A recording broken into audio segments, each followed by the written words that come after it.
Welcome back. Tonight, I have 3 scary stories for you. Stories you won't soon forget. Lock your doors, turn off the lights, and listen carefully.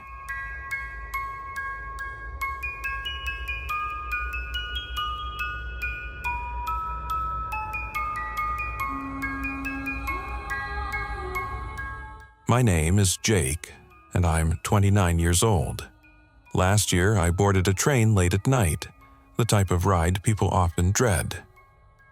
The carriage was nearly empty, save for a few souls scattered about. I settled into my seat, earbuds in and music playing softly, attempting to relax during the 2-hour ride home from work. As the train thundered along the tracks, an eerie sense of stillness loomed. It was then I noticed an elderly woman sitting across the aisle.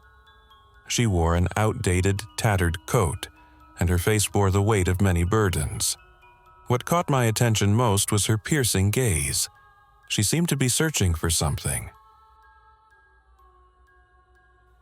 As the train slowed down at the next station, the lights flickered ominously. The woman turned to me and whispered, "Jake, you should leave this train." I jolted at the mention of my name. Confused and a bit frightened, I took my earbuds out. "Have we met?" I asked hesitantly. She ignored my question, her eyes wide with desperation. "You don't understand, the train doesn't stop at my destination." Before I could respond, she abruptly got up and shuffled toward the door as it opened. I wanted to call out to her, but before I could, the door slid shut, and the train resumed its journey. I glanced out the window, catching a glimpse of her still standing on the platform, looking directly at me. My heart raced. My disbelief only lasted until I felt the train lurch, halting suddenly. The lights flickered more violently now, and an unsettling chill swept through the carriage. A hushed muttering began around me as people checked their watches. Moments passed, and just as quickly as it had stopped, the train jolted back to life. But something felt off. I realized we were no longer going in the right direction. Panic surged through me as I looked back out the window, only to see a dark tunnel that seemed to consume any light. I felt a dread unlike anything I had ever known. In that moment, it hit me. The elderly woman had tried to warn me. She wasn't just a passenger, she was a ghost, forever trapped, watching helplessly as the train whisked away unsuspecting souls just like mine. My palms grew clammy, and I fought the urge to scream. It then dawned on me. The train's lights flickered one last time before going out completely. The car fell into darkness, and I could hear the echoes of the whispers turn into a mournful wail. I realized I was now part of her cursed eternity.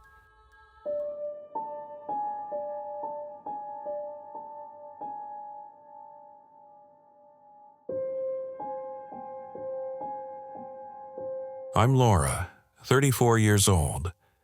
Last month, I found myself on the train heading to a family reunion. I was scrunched in a seat in the last carriage.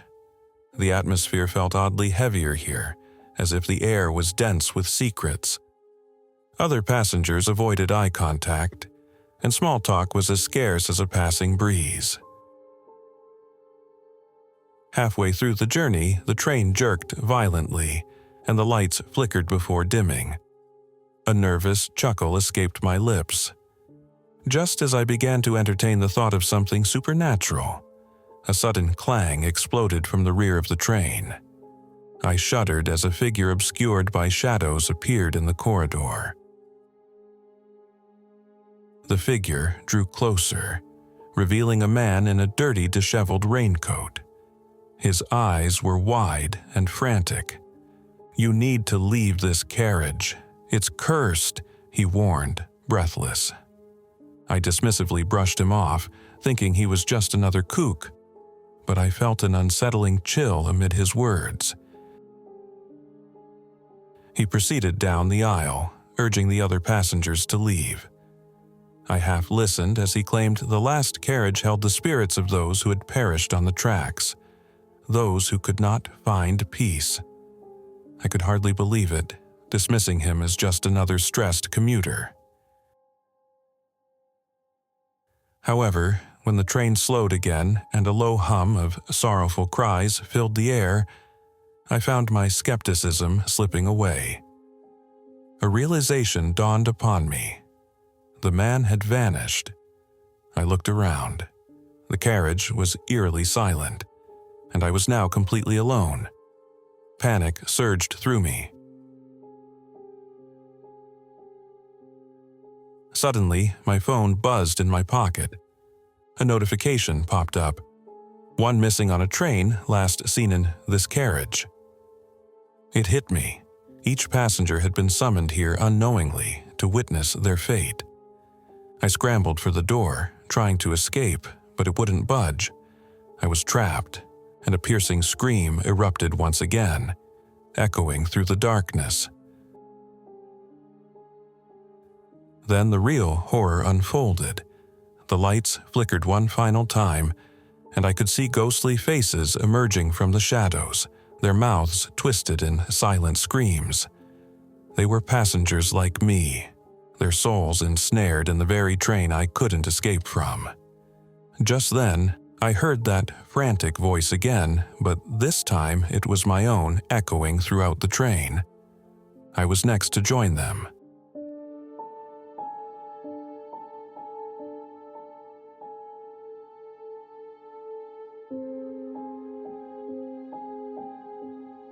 I'm Mark, and I'm 27 years old.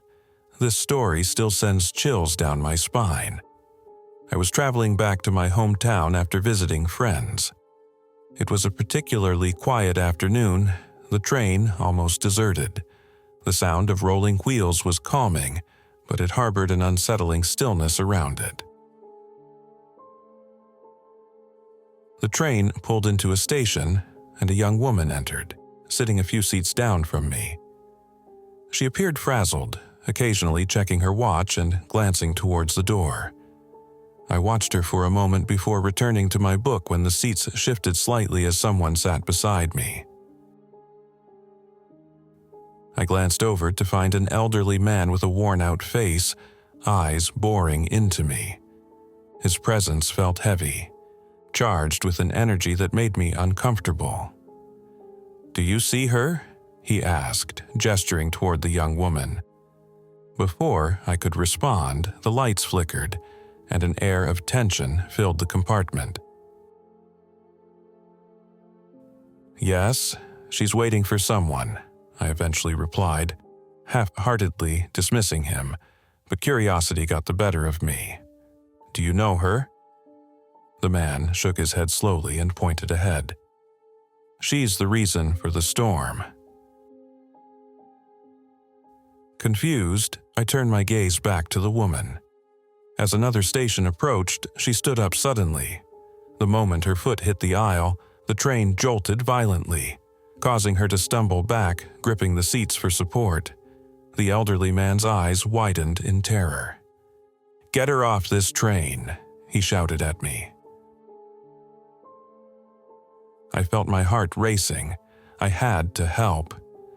Rushing down the aisle, I reached her just before a shadow flickered past the window. I grabbed her wrist, pulling her towards the door, demanding she explain what was happening. Moments later, as the train began to roll forward faster than usual, she screamed, "There's someone coming for me!"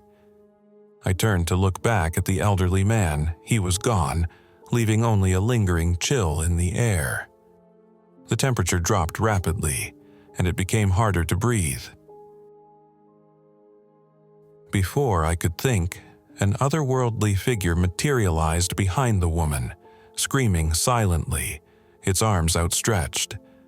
The train seemed to tremble beneath us, lights flickering ominously. The realization struck me hard. The storm the man warned about wasn't a natural occurrence, but something far more sinister. Just then, the lights went out completely, engulfing us in darkness. I felt a surge of energy course through the train as everything went eerily quiet. I grabbed the woman, and we stumbled through the pitch blackness.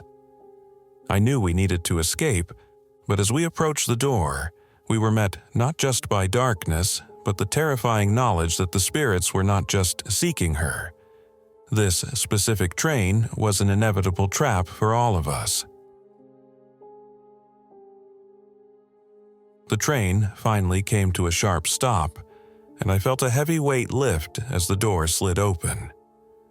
We tumbled out into the light of day, breathless, but behind us the train held on to its dark secret, forever bound to its tragic fate. The twist? The moment I glanced back, the elderly man stood at the train door, grinning. He was the conductor, and the girl, she was the storm that would come once again. These stories remind us that sometimes the places we think are safe, like a mundane train ride, hold the most terrifying secrets. The shadows of the past linger just beneath the surface, waiting for an unsuspecting journey to uncover their horrors. Thank you for joining me on this chilling journey. Until next time, stay safe and be wary of the rides you take.